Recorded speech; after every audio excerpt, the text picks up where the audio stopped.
first questioner is Mr. Chris Cheel, who is an English teacher of religion at Southfields Community College. Mr. Chris Cheel. It's a long question. How should we respond to the issue of research into human DNA? For example, the Human Genome Project. Are we, as a species, right to embark on efforts to make genetic modification? Is there a specific line we should not cross? Or are we to believe that the effort of the scientists can benefit humanity? I think this question should be answered in parts.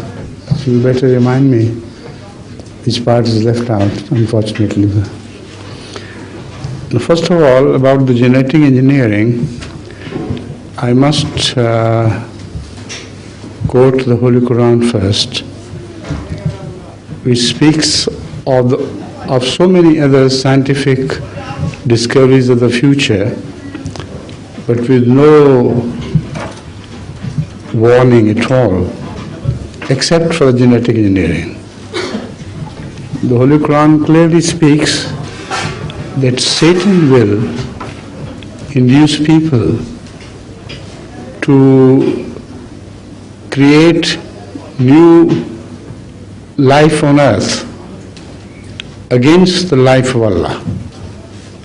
So there is a grave warning that this effort will kick back.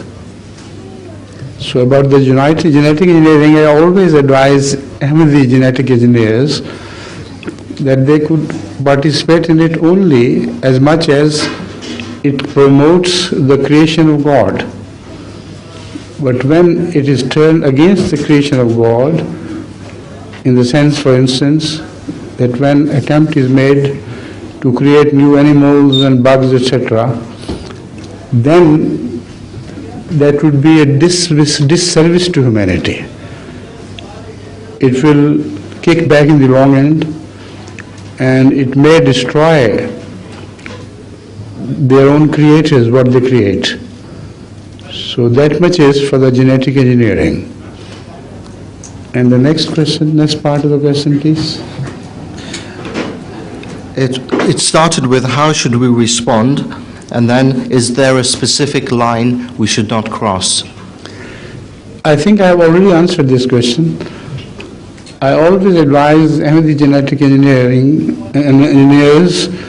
to utilize their knowledge only to promote the creation of God. For instance, if new crops can be invented with the help of genetic engineering, and that is a dire need of the humanity today. Although there are many objections raised against genetically produced food, but still it's not against the law of God. So it's a matter to be discussed between scientists of one class and one category and the scientists of the others. So I personally don't like genetically produced food. So it's all forbidden in the house. But still, it's not a sin to use it. That much I can say.